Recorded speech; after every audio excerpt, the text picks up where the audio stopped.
Well, hey, Tony here. Today we are out in the garage hanging out installing the AeroLidz 52-inch light bar combo. What's nice about this combo is it comes with everything that you need except for your windshield mounting brackets. Now, the reason those aren't included is because they're very vehicle specific. So go ahead and pick up whichever set works with your vehicle. I'm going to be using the Moto-Built 52-inch light bar brackets. Those come bare steel, so I'm going to have to coat them with something before we put them on the vehicle. You can either get them powder coated or you could just spray paint them, which is what I'm going to do. And the reason is because when I get things powder coated, then when I scratch them on the trail, I have to send them back out to get them powder coated. It's just easier for me to do touch up with spray paint. Pro tip, I like to add a can of texture paint before I put the final coat of spray paint on my products so that it gives it just a little bit of a texture, looks really nice, and it just has a nice clean looking finish. Then if I scratch it on the trail, I can just use some regular old black spray paint to touch up those products. I've done this with my bumpers and other products on my Jeep, and it all looks really nice. But if it comes powder coated, that's really nice too. So let's get into this install. Before you get started, get your tools around. You're not going to need anything too terribly advanced. You're going to need some Allen wrenches. You're going to need some tools to splice wires. And if you're going to be drilling a switch in your Jeep cabin, you're going to need that as well. So get all those tools ready and we'll head into the install process. Let's go. Okay, so while we are waiting for the mounting brackets to finish drying, what we're going to do is go ahead and prep this area right here. What we need to do is take off, I've got a mirror bracket right here, and then I also have a ditch light that I need to take off, and I'm going to remove these 6 T40 Torx bolts off so that we can mount our brackets on.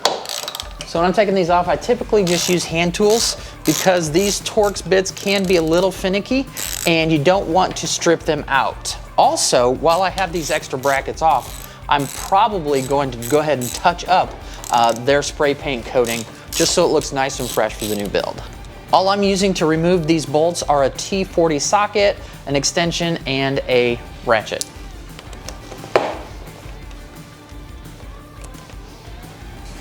Now I'm just gonna lay this guy off to the side, out of the way, and now we are ready for our mounting bracket. I'm gonna go ahead and clean up everything and we'll do the other side the exact same way. Now once you have these 6 bolts removed, you're gonna wanna be careful because this cover, your hinge cover, will fall off if you're not careful. So go ahead and pull it off, clean it up, get it all nice and shiny so that we can then mount on our bracket. Okay, so now that our mounting bracket is nice and dry, I went ahead and put back the bottom bolt on this cover so that it holds it on. And with my bracket, I've only got the 3 holes on the side, which are the top 3 holes. The reason I took it off is just so I can clean it up, make it look everything really nice, and it gives some flexibility so that I can move this bracket around so that I can see. Now, your original factory bolts are a little short for adding such a thick piece of metal on, so hopefully your bracket came with new bolts that are slightly longer. Make sure to use those. If they didn't, you can pick up some extra ones at the hardware store that are just a little bit longer, or you can use your original ones. Now this is the secret with these bolts. What you want to do is you want to get them all started, but you do not want to tighten them up. Everything has to be very loose at this point. You just want it tight enough so that it will not fall off. Okay, another thing to consider when you're putting these on is this is metal against metal. So hopefully your bracket came with some sort of buffer in between the two. If not, use a piece of thick gray tape that's folded together, or maybe some electrical tape or a piece of rubber that you have laying around. Just something really thin that will keep that metal against metal from rubbing. Okay, so we got our bracket mounted. It is very loose, but all 5 screws are in. Another thing to consider before you put these in is just put a little dab of blue Loctite on there. You don't want to use red because you want these to be able to come off, but we just need it just lightly on there right now so that we can install our light bar afterwards. Once you've got the other side done, we're good to go for the light bar. Go ahead and get that unwrapped and ready. Now I'm getting ready to install this bracket on the other side, the passenger side, but before I did that, I wanted to show you where your wire is going to run. Once this is mounted on the A-pillar, your channel will just run straight up, and then the wire will run out of here and attach to your light bar. So keep that in mind when you're installing. We're gonna slip the wire up this channel so that it can get to your light bar. All right, so let's take a minute and talk through what was in the package for the installation bolts regarding the mounting system. Now, these right here are brackets for if you want to mount it horizontal without any other bracket. You've got this little rubber piece that goes here, screw that down, and then your mount latches or installs onto these.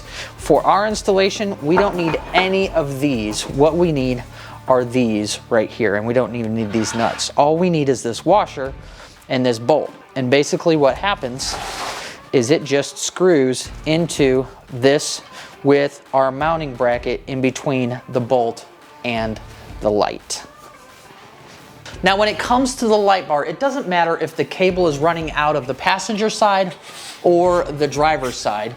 You just flip it over if you need it on your driver's side. Really what it boils down to is how you're going to run your wire. If it's long enough to run from your passenger side, run it up that way, or if you'd rather have it on your driver's side, have it that way. Okay, now we're to the point where it's really nice to have an extra set of hands, but you can do this yourself if you're careful. What I have done up to this point is I laid the light bar on cloths on both sides of my Jeep, and I put the bolt inside the light just a little bit so that I know where it's at with the washer.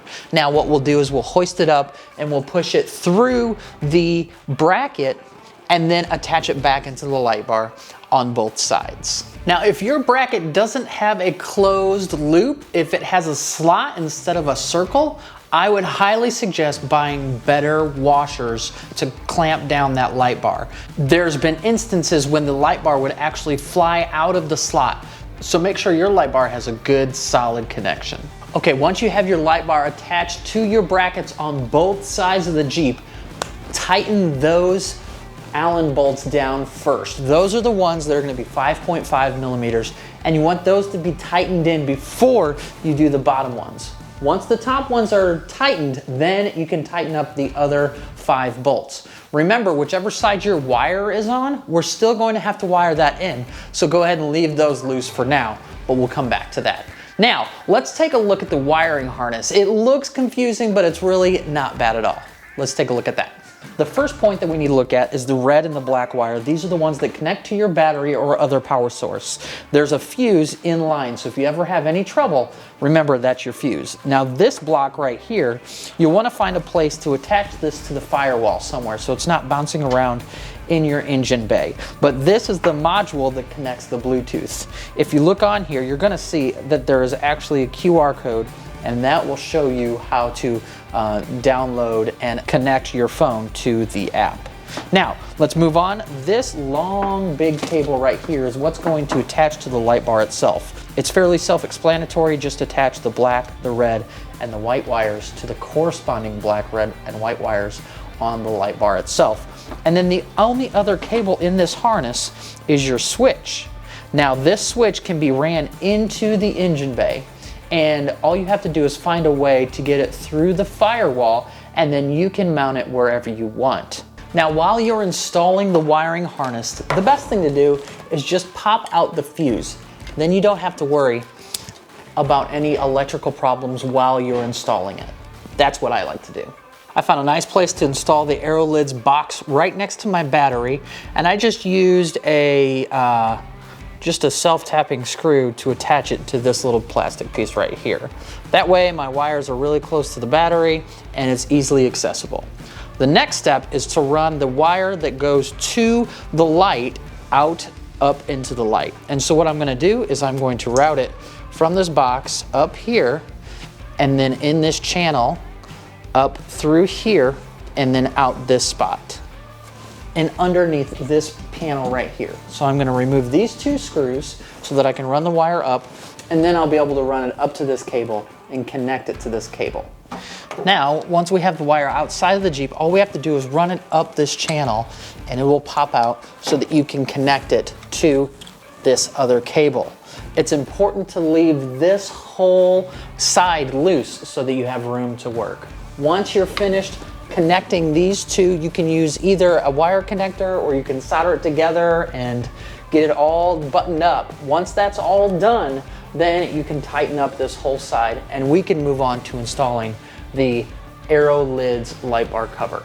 The only other cable that we need to connect is our switch. Now there's a couple different things you can do. This little tiny black cable that comes out of the box, that is the switch that turns the light on and off, giving it power. So you can run it through the firewall. There's a hole on each side that you can do that, or you can connect it to some sort of like switch pod or S pod or whatever. I've got a light switch controller in my engine bay that I will hook that switch up to instead of running through the firewall. That keeps my engine nice and clean, and I just like to do it that way. But there's nothing wrong with running a switch through the firewall if that's the only switch that you have. So go ahead and connect your switch now. Okay, now that we've got all of our wires connected, we've got the wire connected from the light bar to the controller, we've got the switch wired up in the dash ready to go, and we've got our power connected to the battery. It's time to test the light. Go ahead, flip it on, see how it works. Don't forget to stick that fuse back in there, otherwise it won't work. But after it all works, tighten up, clean up everything, zip tie your cables, get ready to go because we're getting close to being finished. Now, to tighten the bolts, you start with the top ones on the light bar. Those two that go into the outside, tighten those first, then work your way down and tighten the other 5 bolts on each side. Tuck in all your wires, get everything cleaned up and looking good. Now it's time to install the light bar cover. Okay, so this is a pretty simple process. All you do is you start at one corner, you get it kind of latched on, and then you push. Give it a good solid snap, and it's in place. When you're installing it, make sure that the AeroLidz logo is on the bottom passenger side, otherwise it'll be upside down. Okay, so now let's talk about some of the advantages of this light bar cover that we just installed on the new light bar. The first thing is it's going to protect your light bar from branches or stones kicked up from your buddy who's off-roading in front of you.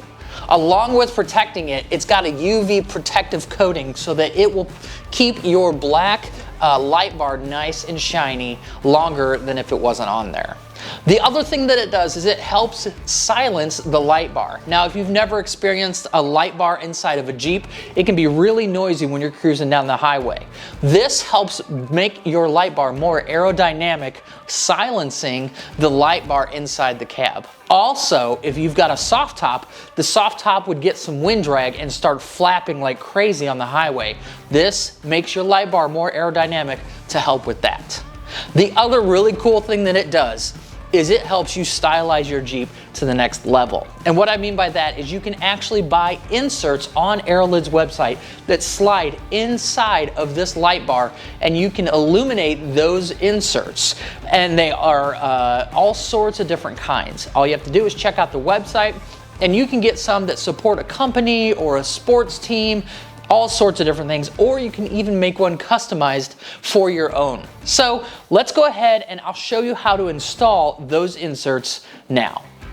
Okay, it's a pretty simple process to install these inserts. All you have to do is make a C-section similar to what this is, and you just want to line it up and start feeding it through the opening on the front of your light bar. You just want to line up these 2 spots on the outside, and then it just slips in, and you just slide it in the rest of the way.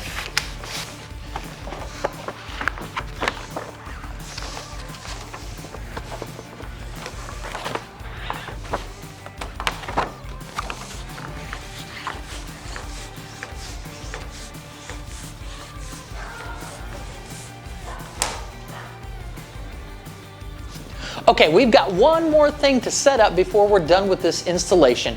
And if you've noticed, there is actually RGB LEDs all around the perimeter of your light bar that we just installed. You can control these with 2 different ways. First, you can control it with this remote that comes with the light bar, or you can download the app. It's really easy to download the app. If you look on the module inside the engine bay, there's a little QR code. If you scan that code, it will pop up an app that you need to download. Once you have that app downloaded on your phone, you can control all of the settings on your light bar. Once you've got the app downloaded, Make sure to spend some time with the app because there's so much that you can do with this light bar. Have fun with it and make it your own. All right guys, well hopefully this video has helped you set up your light bar. And if you've got any questions at all, feel free to reach out to us on social media or find more information on this product and others from AeroLidz on the website. Thanks guys.